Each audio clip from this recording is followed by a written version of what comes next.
Hello, my name is Taya Graham, and welcome to our show, The Inequality Watch. You may know me and my reporting partner, Stephen Janis, for our police accountability reporting.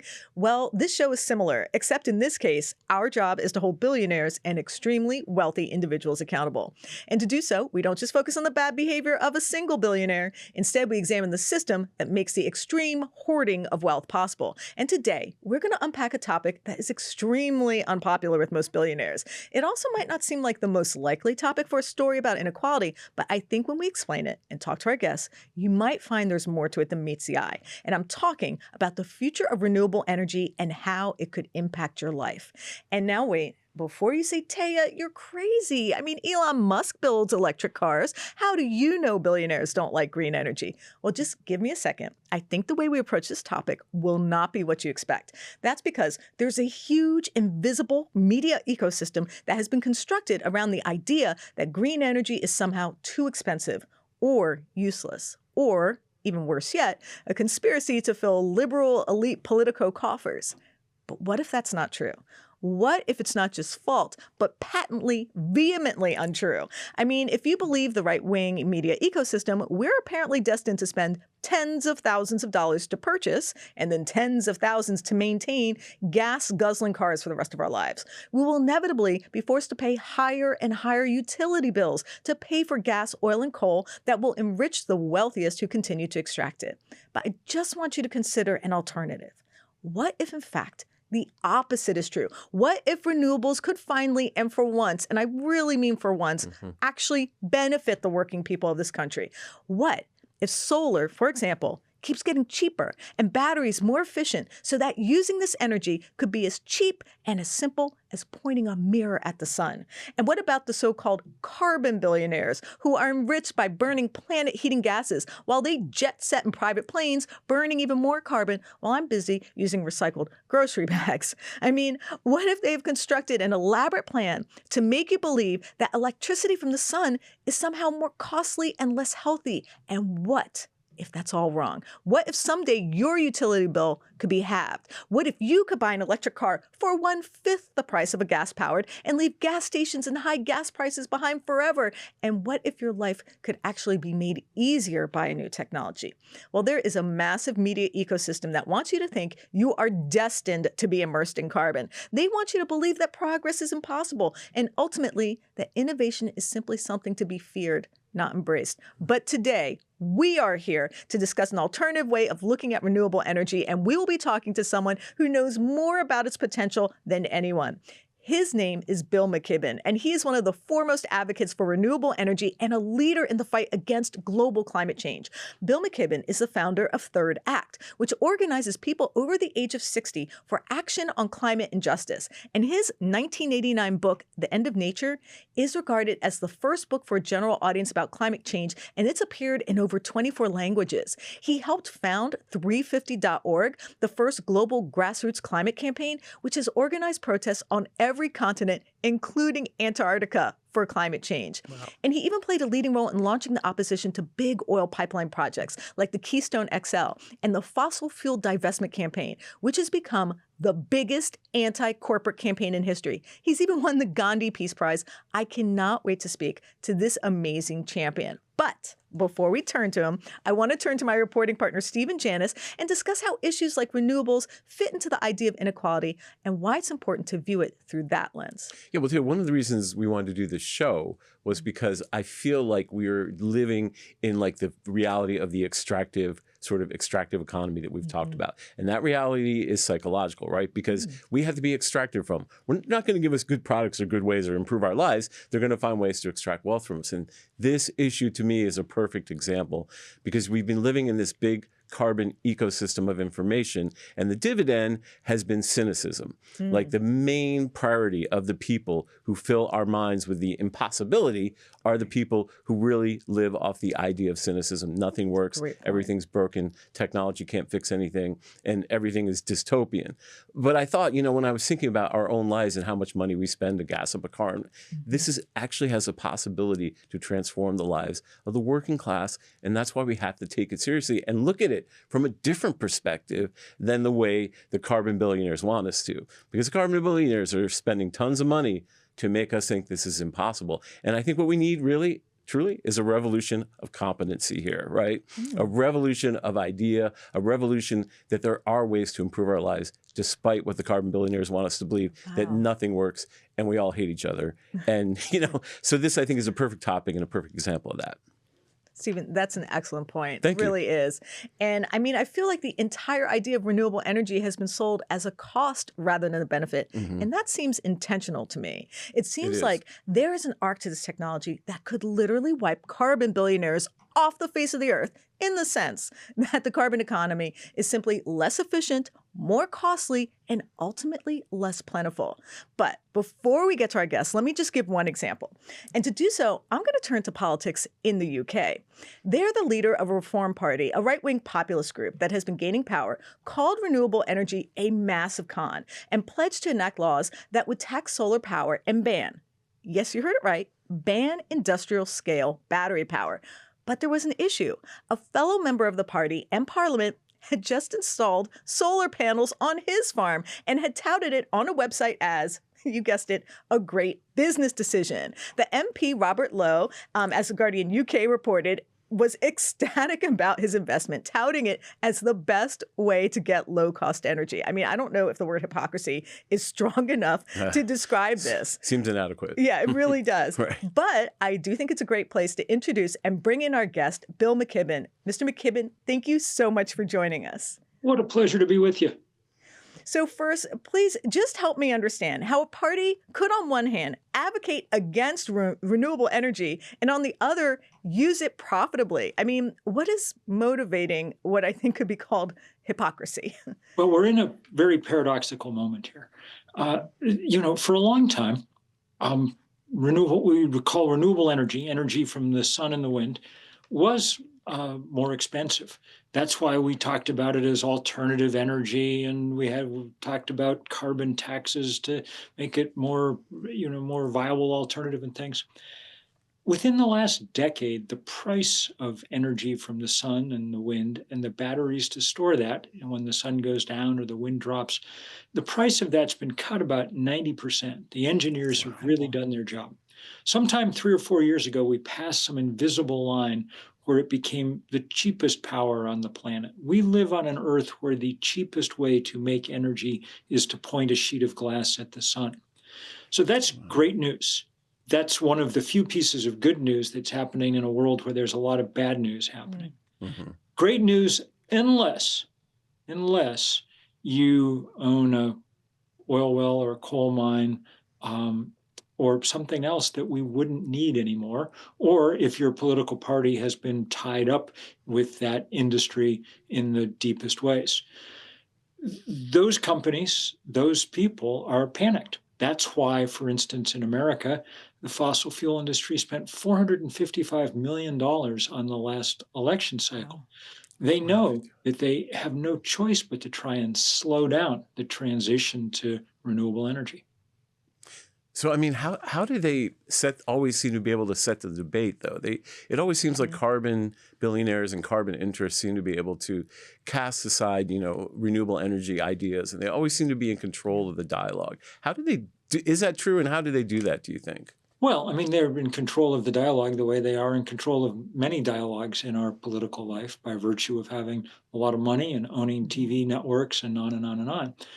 But in this case, they have to work very hard because renewable energy, especially solar energy, is so cheap, and so many people have begun to use it and understand its appeal that it's getting harder and harder to stuff this genie back into the bottle.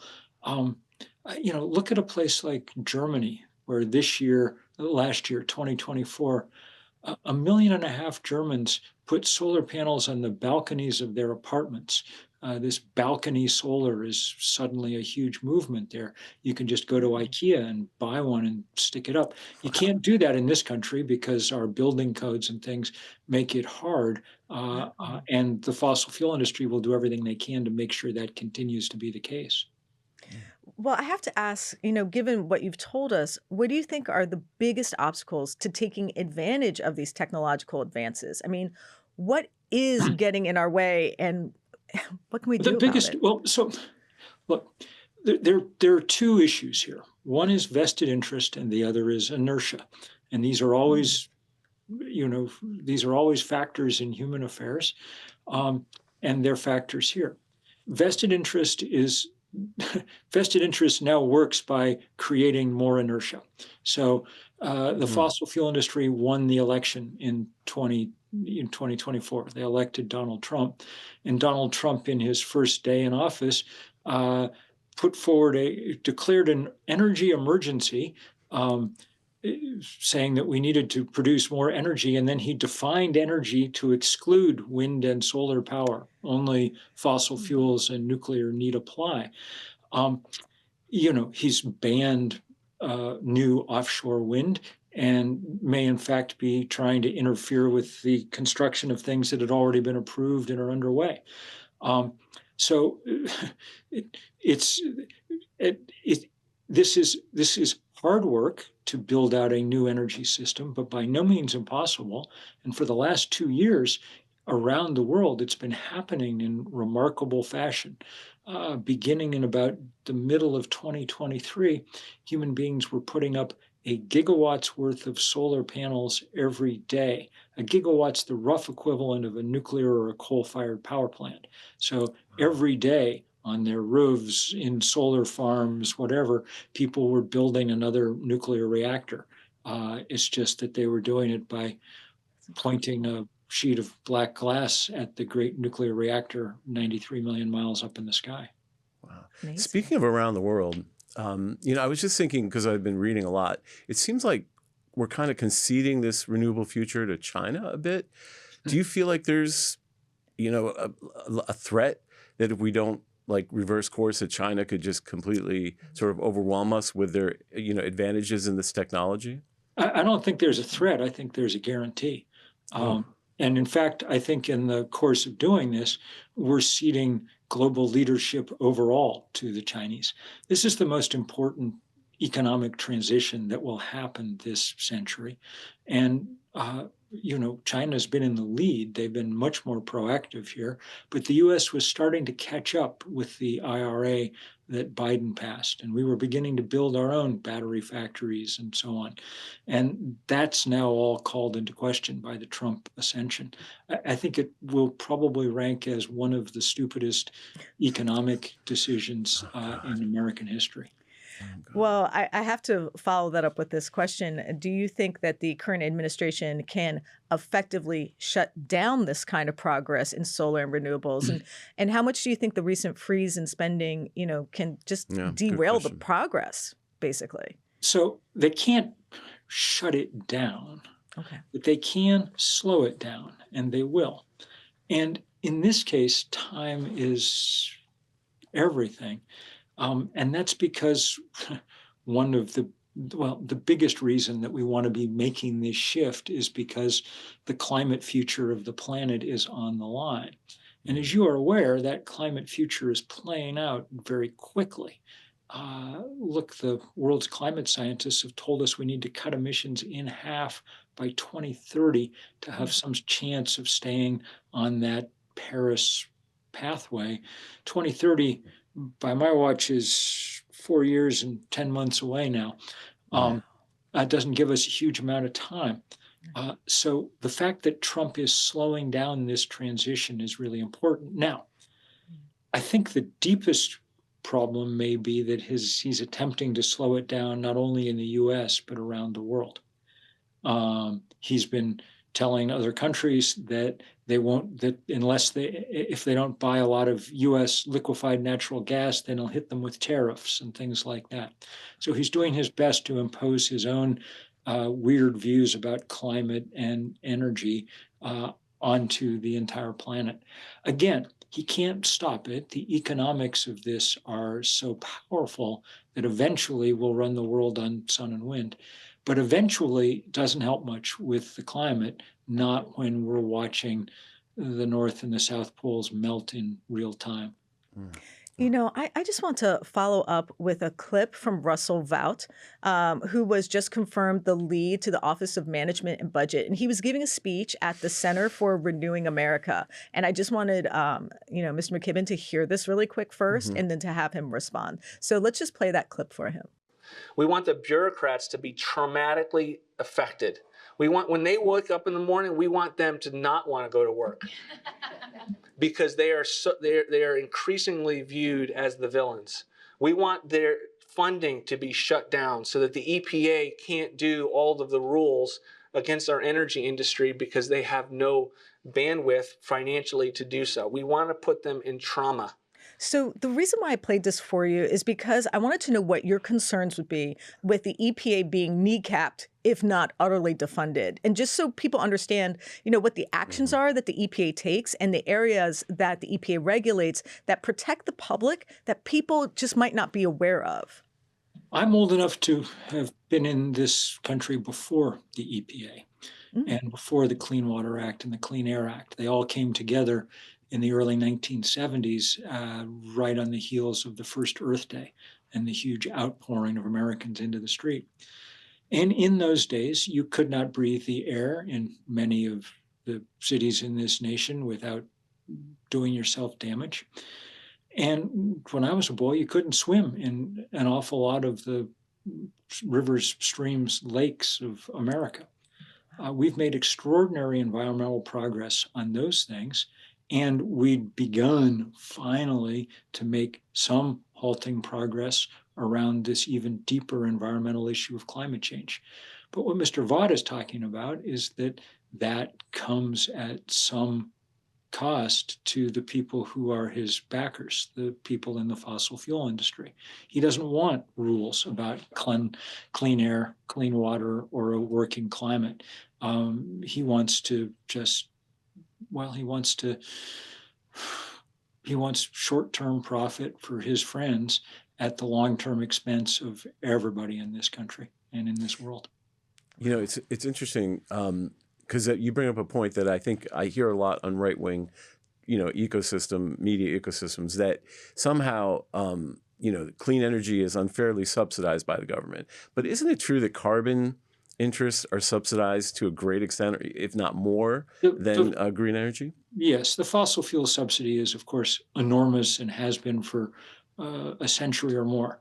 That's why we have things like the oil depletion allowance and on and on and on. But of course, the biggest subsidy to the fossil fuel industry by far is that we just allow them to use our atmosphere as an open sewer for free. There's no cost to them to pour carbon into the air and heat up the planet.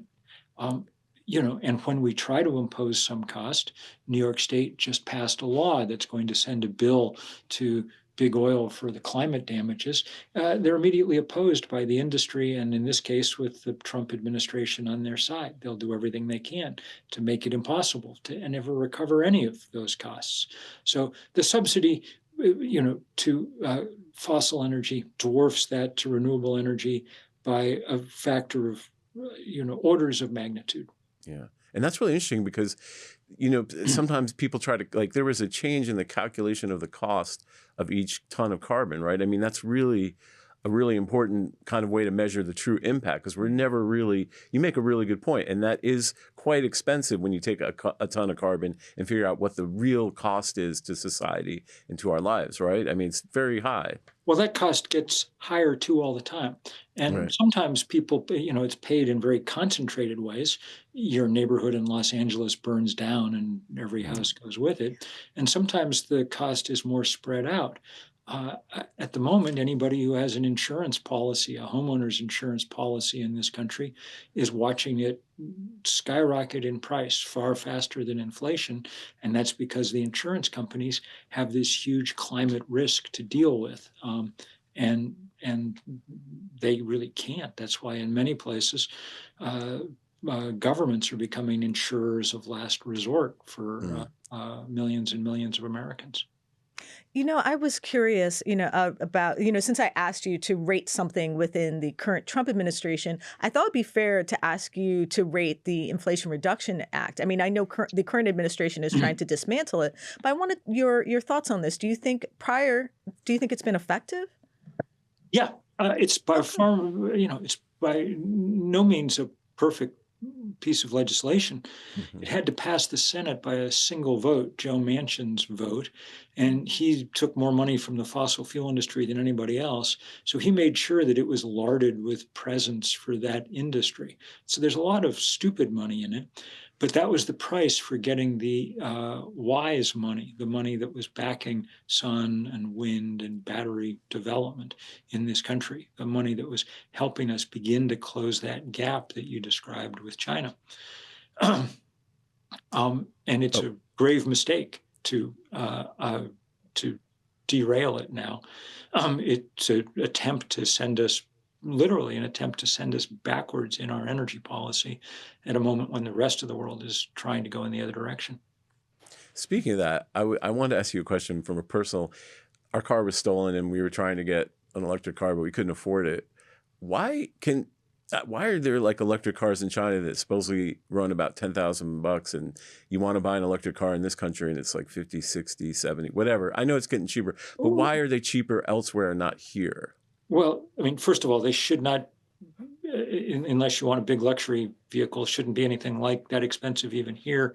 Okay. I drive a Kia Niro EV and I've done it for years, and you can get it for, less than the cost of the average new car in America. I should have called you first before. The Chinese are developing beautiful, beautiful EVs, and we'll never get them because of tariffs. Yeah.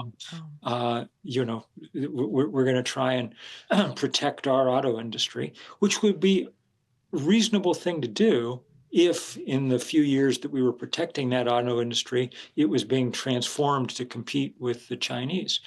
But that Trump has decided he's going to get rid of the EV mandate. I mean, in his view, in his world, I guess we'll be the last little island of internal combustion engines while everybody else around the world gets to use EVs. And the thing about EVs is not just that they're cleaner, it's that they're better in every way. They're much cheaper to operate. They have no moving parts, hardly. I mean, you don't. Yeah. I've had mine 7 years, and you haven't been to the mechanic for anything on it yet. It's the ultimate travesty of sort of protectionism, closing ourselves off from the future. That's such a shame. And because I feel like people are worried that, in the auto industry, that bringing in renewables would somehow harm the auto workers. It's just asking them to build a different car. It's not trying to take away jobs, Good point. which I think is really important for people to understand. Absolutely. But, I was sort of curious. There's a bunch of different types of renewables. I was wondering if maybe you could help us understand, like, what advantages solar might have versus what the advantages of wind. Just maybe help us understand the different type of renewables we have. Solar and wind are beautifully complementary, and in many ways.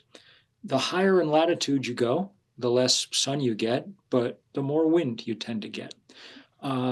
Sun is there during the midday and afternoon, and then when the sun begins to go down, it's when the wind usually comes up. If you have a period without sun for a few days, it's usually because there's a storm system of some kind that's going through, and that makes wind all the more useful. So these two things work in complement powerfully with each other. And the third element that you need to really make it all work is a good system of batteries to store that power. And when you get these things going simultaneously, you get enormous change. California last year passed some kind of tipping point. They'd put up enough solar panels and things that for most of the year, most days, California was able to supply 100% of its electricity renewably for long stretches of the day. And at night, when the sun went down, batteries were the biggest source of supply to the grid. That's a pretty remarkable thing, because those batteries didn't even exist on that grid 2 or 3 years ago. Wow. This change is happening fast. It's happening fastest, as we've said, in China, which has really turned itself into an electro state, if you will, as opposed to a petro state in very short order. But as I say, California is a pretty good example.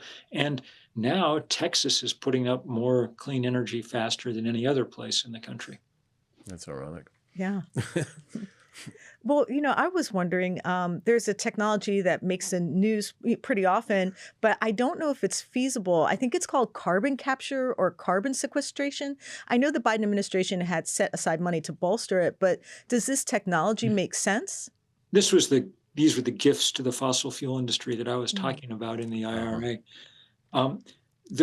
It comes in several forms, but the one I think you're referring to is that you put a filter on top essentially of a coal-fired power plant or a gas-fired power plant and catch the carbon as it comes out of the exhaust stream and then pump it underground someplace and lock it away. You can do it, you just can't do it economically. Look, it's already cheaper just to build a solar farm than to have a coal-fired power plant.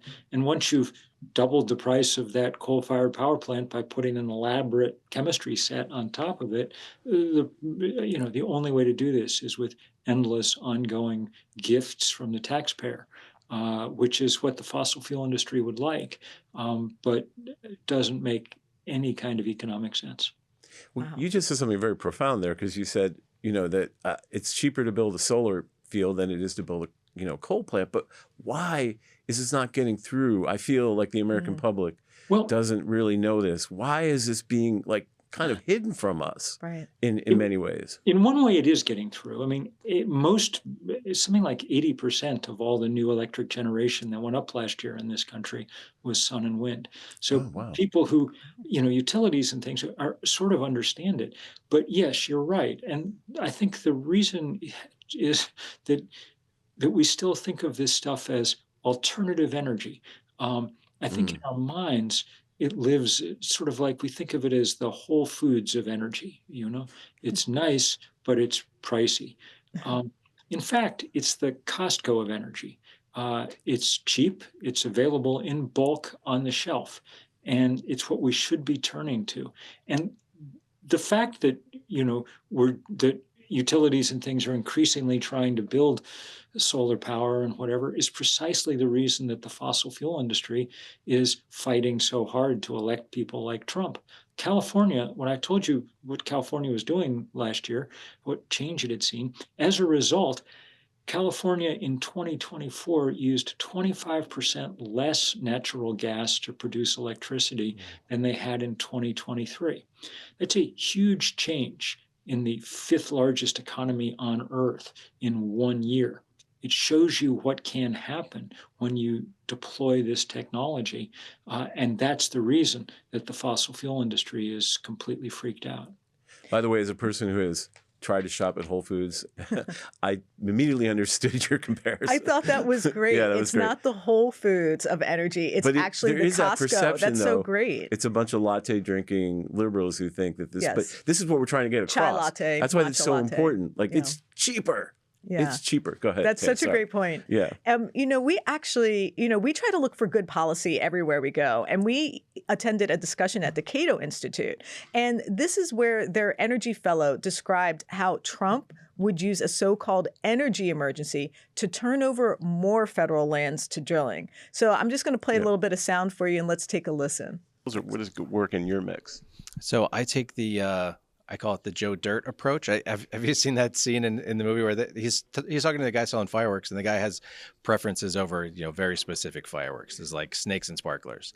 The quote from Joe Dirt is, "It's not about you; it's about the consumer." So I think fundamentally, I'm resource neutral. I will support whatever consumers want and are willing to pay for. I think where that comes out in policy is you would remove artificial constraints. So right now we have a lot of artificial constraints from the Environmental Protection Agency on certain power plants, phasing out coal-fired power, for example. So I would hope and I would encourage a resource-neutral approach that just we'll take energy from anybody that wants to supply it and anybody that wants to buy it. Mr. McKibben, I still feel like he's not really resource neutral. Do you trust the Cato Institute on this issue, or what do you think he's trying to say there? Well, I mean, I think he's the problem, of course, is that we have that one set of energy sources causes this extraordinary crisis, the climate crisis. And so it really doesn't make sense to be trying to increase the amount of oil or coal or whatever that we're using. That's why the world has been engaged for couple of decades now in an effort, a theoretical effort with some success in some places to stop using these things. And the right wing in this country has always been triggered by this and has always done what they can to try and bolster the fossil fuel industry. That was always stupid economically just because the costs of climate change were so high. But now it's stupid economically because the cost of renewable energy is so low. Yeah, I mean, the right always purports to be more cost-effective, cost-conscious, or whatever. I just don't understand it. Like, I would think they'd be greedy or something, or they'd want to make more money. Is it just that renewables ultimately won't be profitable for them, or what's the? Yeah, I mean, if you think about it, you're sort of catching an important point there. For all of us who have to use them, renewable energy is cheap. But it's very hard to make a fortune in renewable energy precisely because it's cheap. So the CEO of Exxon last year said his company would never be investing in renewable energy because, as he put it, it can't return above average profits for investors. What he means is you can't hoard it, you can't hold it in reserve. The sun delivers energy for free every morning when it rises above the horizon. And for people, that's great news. And for big oil, that's terrible news because they've made their fortune for a century by selling you a little bit at a time. You have to write them a check every month. You know, Stephen and I came up with this theory about billionaires, that there's conflict billionaires. There's like, for example, the ones who make money from social media. There's capture billionaires with private equity. And then there's carbon billionaires. So I was just wondering, you know, we have this massive misinformation ecosystem that seems very much aligned against renewables. Do you have any idea who is funding this anti-renewable coalition? Like, is our theory about the carbon class correct? Yeah. I guess. Yes, I mean the biggest oil and gas barons in America are the Koch brothers. They control more refining and pipeline capacity than anybody else, and they've also, of course, been the biggest bankrollers of the Republican right for 30 years. They built that series of institutions that, in the end, were the thing that elected Donald Trump and brought the Supreme Court to where it is, and so on and so forth. So the linkage is like that. I mean, could not be tighter. Yeah. So last question, ending on a positive note. Do you foresee a future where we could run our entire economy on renewables? I'm just going to put it out there and see if you think it's actually feasible. And if so, how much money could it save us? Oh, well, that's a huge question. Okay, so that's too big of a question. People have done this work. A big study at Oxford 2 years ago looking at just this question. It concluded that, yes, it's entirely possible to run the whole world on sun, wind, and batteries and hydropower. And that if you did it, you'd save the world tens of trillions of dollars. You save more the faster you do it, simply because you don't have to keep paying for more fuel. Yes, you have to pay the upfront cost of putting up the solar panel, but after that, there's no fuel cost. And that changes the equation in huge ways. We want to get this across. That's why later this year in September on the fall equinox, we'll be having this big day of action. We're going to call it Sun Day. And we're going to make the effort to really drive home to people what a remarkable place we're in right now. What a remarkable chance we have to reorient human societies, and on a world where everything seems to be going wrong, this is the thing that's going right. Well, just to know, we did buy a used hybrid, which I really love, but I love electric car. I wish I could. I do want to get electric cars. Make sure you get an e-bike. That's an even cooler piece of tech. Oh, really? Okay, got it. All right. Thank you. But thank you so much. Thank All you right, so thank much you, for your guys. time. We really Yep. appreciate you. And we got you out in exactly 40 minutes. So I Nice just work, wanted to. y'all. Okay. Thank you All right. so much. It was Thank such you. a Thank you for all wonderful the work you do. opportunity to meet you. Yeah. Thank you Great. so much. All Take right. care. Take care. Okay. Bye. Wow. I have to thank our incredible guest, Bill McKibben, for his insights and thoughtful analysis. I think this type of discussion is so important to providing you, our viewers, with the facts regarding critical issues that will affect not only your future, but also your loved ones, your children, and your grandchildren. And I know the internet is replete with conspiracy theories about climate change and the technologies that we just discussed.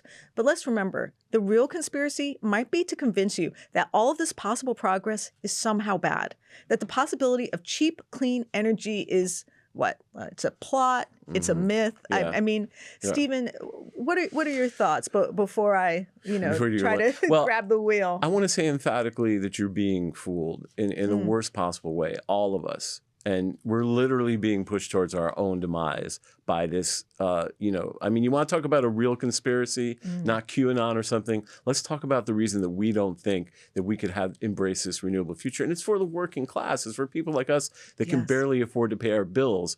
Will suddenly be saving thousands of dollars a year. Incredible. It's just an amazing construct that they've done, the psychology of it, to make it think that we're like anti-progress in America, of all things. We're anti-progress.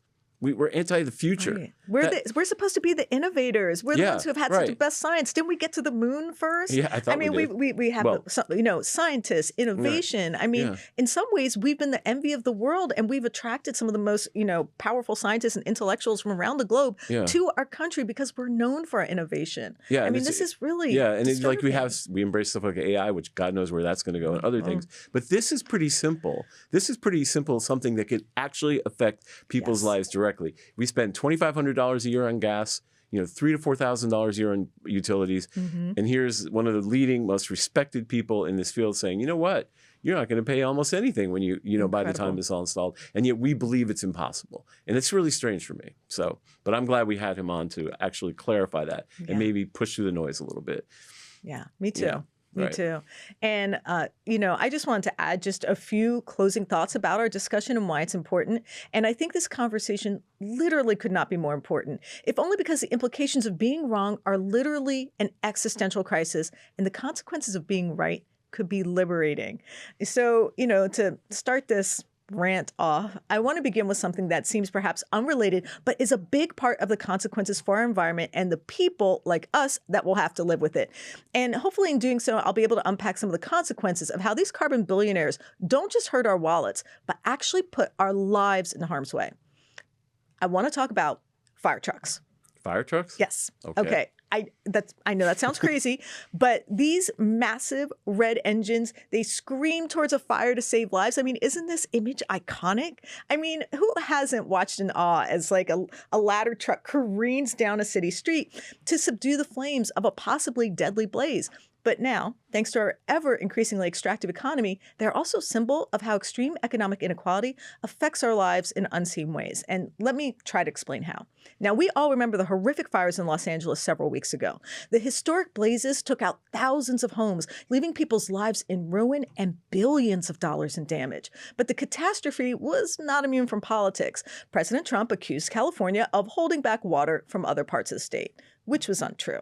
And Los Angeles officials were also blasted for not being prepared, which is a more complicated conversation. However, one aspect of the fire that got less attention was the fire trucks. That is until the New York Times wrote this article that is not only shocking, but actually shows how deep extractive capitalism has wreaked havoc on our lives.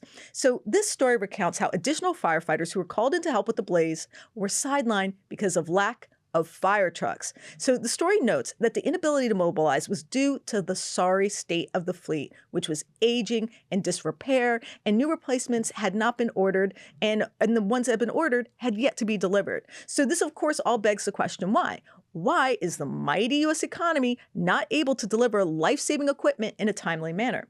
Well, the failure is in part thanks to private equity. The Wall Street firms who buy out healthy companies and then raid their coffers to enrich themselves. Well, during the aughts, a private equity firm named American Industrial Partners started buying up small fire truck manufacturers. They argued that the consolidation would lead to more efficiency and, of course, higher profits. But those efficiencies never materialized. And as a result, deliveries of fire trucks slowed down significantly from 18 months to now to several years. And this slowdown left fire departments across the country without vital life-saving equipment, a deficit that Edward Kelly, who's the general president of the International Association of Firefighters, he said it was all due to extractive capitalism run amok. Here's how he capitalized it. I mean, how can anyone place profits over first responders and their life-saving equipment? I mean, to me, this is a failure of market capitalism, and it's indicative of what we're seeing with our renewable energy and our country's failure to take advantage of it. They have literally captured the market and set the terms of the debate so that the most widely beneficial and efficient solution is buried underneath an avalanche of self-serving narratives. Greedy private equity firms, hedge fund managers, and Wall Street investment banks have not just warped how our economy works, but also how we even perceive the challenges we face. They have flooded the zone, to borrow a phrase, with nihilistic, antagonistic, and divisive sentiments that the future is bleak, hope is naive, and the only worthy and just outcome is their rapid accumulation of wealth. And so, with an alternative system of clean, affordable energy that's achievable, that promises to save us money and our environment, consider the fire truck. Or, as author David Foster Wallace said, consider the lobster. Consider that we are being slowly boiled by the uber rich. They distract us with immersive social media and misinformation so they can profit from it. They distort the present to make serious problems appear unsolvable to ensure the future so their profits will grow exponentially. They persuade us not to trust each other or even ourselves. And they literally convince us to lack empathy for our fellow workers and then profit from our communal doomerism. And like with the example with the fire trucks, they value above all else profits, not people, not the world in which we all live, not the safety of firefighters or the safety of the communities and the future that we're all responsible for. None of it matters to them, and none of it ever will. It's up to us, we the people, to determine our future. Let's fight for it together, because it really does belong to us. Well, I have to thank my reporting partner, Stephen Janis, for joining me on this new venture of the Inequality Watch. I really appreciate it. I am very happy to be here today. Thank you for having me. Well, it's a pleasure. And I'm hoping that in the future, we'll be able to bring on more guests. And we are going to bring on people that might surprise you. So please keep watching, because we're looking for good policy and sane policy wherever we can find it. My name is Taya Graham, and thank you so much for watching the Inequality Watch.